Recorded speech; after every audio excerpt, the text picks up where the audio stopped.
Welcome back, beautiful tri state area. You're listening to a moment of Zen right here on 710 WOR, the voice of New York, iHeartRadio. I'm your host, Zen Sams. Up in just a few in our Hydration with Heart segment, brought to you by Once Upon a Coconut, we're featuring Laura Micetich. She goes by the Iron Giantess all over social media.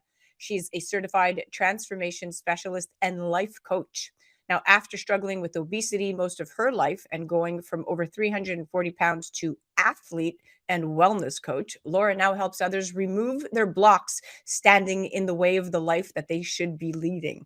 And as a nutritionist, bodybuilding trainer, and glute specialist, she has helped hundreds of people create the life they love. She's here today to chat health, life after extreme weight loss, reestablishing a non complicated relationship with food, and the importance of proper hydration. Welcoming now to the show is the incredible Laura Micetich, the Iron Giantess herself. Welcome to the show, Stunner. Hi, how are you?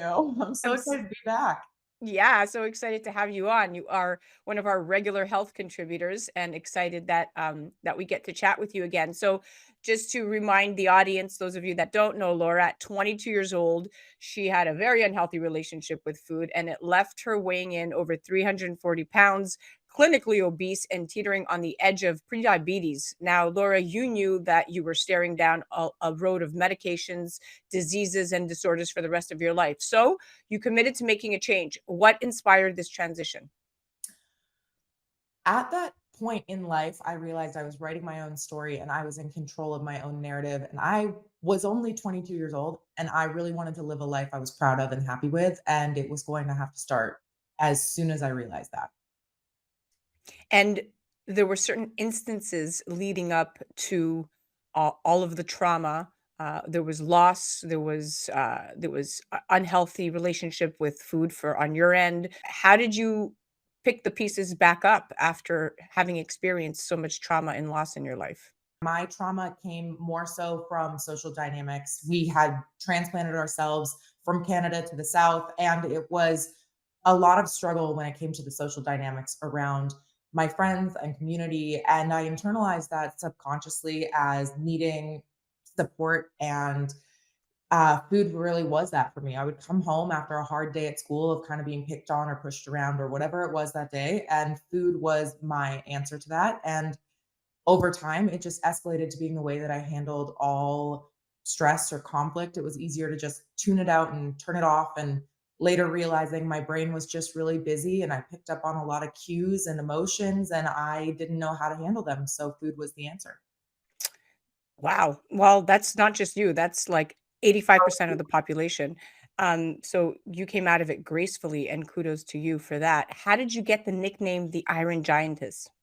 I'm 6 feet tall. I'm 6'1", and I have been tall since I was a child, but I was 6 foot in eighth grade. So I was already called the Iron Giant. It was at the time a compliment from others, but I really internalized it and just felt like I took up too much space and I was too big and too wide and all of these things. And so when I started to bodybuild and realized I was really strong. I'm 6 feet tall, I'm 340 pounds, and I can move a mountain.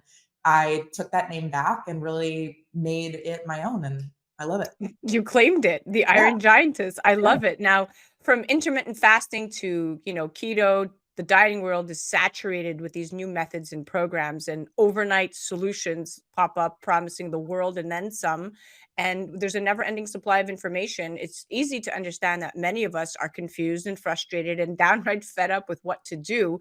And with everybody and their mother touting the next great breakthrough on how to lose fat or gain muscle, it's easy to get lost and drown in the sea of misinformation. So, what is your advice here?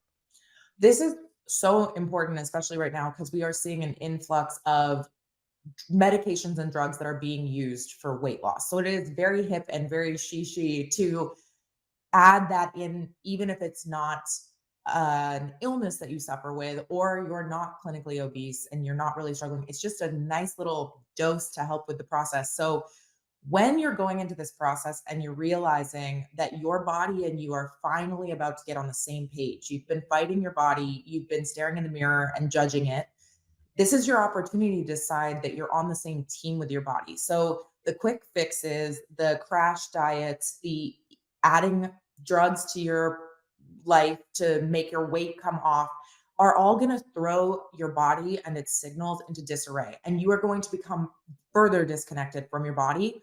The real answer to health and wellness and finally feeling good in your body, but also confident and beautiful and all those things is that you start to listen to your body and do the things that take care of it and nourish it and nurture it. And you're not going to get there with the quick fix or anything that's meant to shock your body into behaving. We're not disciplining our body anymore. Now we're working with it. It's so true. It's really internal. This it's external is just what you have to deal with after you have really dealt with the internal issues. So thank you for saying that and being transparent even with your own situation. Now let's shift to obesity because the numbers are staggering. According to the Center for Disease Control and Prevention, 2 out of 5 adult Americans are obese. So to put this into perspective, a 5'9" male weighing 200 or so pounds or a 5'6" woman weighing 180 pounds has a BMI in excess of 30, they're considered officially obese according to these indexes. So 40% of us exceed this threshold. Two out of, like I said, 2 out of every 5 Americans are obese, and obesity increases the risk of getting cancer. 13 different cancers, including breast cancer, pancreas, thyroid, and liver, are linked to obesity. That's just to name a few. So, what should people be cutting out of their diet, even as a simple guideline, Laura? A couple of things that you can cut out that are so important. Stress is huge. People all want to jump to food, but stress and lack of sleep are going to be huge contributors to obesity, to the way that your body is handling your environment. Also, cutting out there are no clear cut rules on absolutely what you have to eat, but if you notice that your body is inflamed or reacting to a food, that might not be a food for you. That might be your body sending signals. So we really want to listen to how our body is responding to the way we're treating it. And the baseline is get water into your system, get hydrated, get something that hydrates you, get some sleep, get a ton of sleep, and try to minimize your stress. And then when your body can calm down and your nervous system can regulate, start looking at the foods that you're choosing. And if it's quick and easy and you drove up to a window and you got it, it's probably not the best choice for you if you're really, really trying to make healthy food choices over the board. Doesn't mean you can't have a treat, but it does mean that the primary bulk of your diet should be healthy, nutritious food that's packed with nutrients that you're probably missing if you've spent your life not focusing on this area. Yeah, that's so true. All of it kind of adds up, and when you look at hydration and nutrition and really understanding, the benefits and the disadvantages of everything that you put in your mouth, you are what you eat. Your body is your temple. We're gonna quickly get to understanding what to omit out of our diet and really listen to our body. Now we spoke about this a little bit earlier. You're a public figure, and one can argue an expert when it comes to fitness and health, given your career. Now, as a mom, I love coconut water because it's truly proprietary in its health benefits. There's potassium, calcium, and magnesium. Those are all the electrolytes. They play a very important role in helping maintain heart health, liver and kidney health, digestive functions, healthy blood sugar levels, I mean, muscle and nerve functions, and just so much more. The list goes on and on. So I specifically started drinking it after my radiation while battling thyroid disease. And typically I use it as a cure all for all hangovers. How does proper hydration impact your performance, Laura? And can you share any instances where coconut water has made a significant impact on your training or recovery? Yes, I mentioned it earlier that coconut water is one of those things that I reach for. If I go to a festival with friends and I'm watching my friends be drunk and eat bad foods that make them feel terrible and they're waking up with hangovers, the mom in me immediately is, let's get a coconut water in your hand. Everybody's got a coconut water on the way. Proper hydration is the lubricant of your body. If you are feeling inflamed, if you're feeling stiff, if you're feeling tired, if you're feeling sluggish, you're probably not drinking enough fluids, and you're probably missing a lot of key electrolytes and a lot of key minerals that are going to come from either drinking a lot of water with things like Celtic sea salt and additives that you have put in there to make sure you're getting those minerals, or something as simple as reaching for coconut water that is packed with nutrients that will really fill that. And it's easy to do, it's right there. Yeah, so it definitely has a significant impact on your training for sure, I would say so. Um, Absolutely. It's one of my favorite drinks. I love to just grab it and feel hydrated and feel good and work it into my water intake.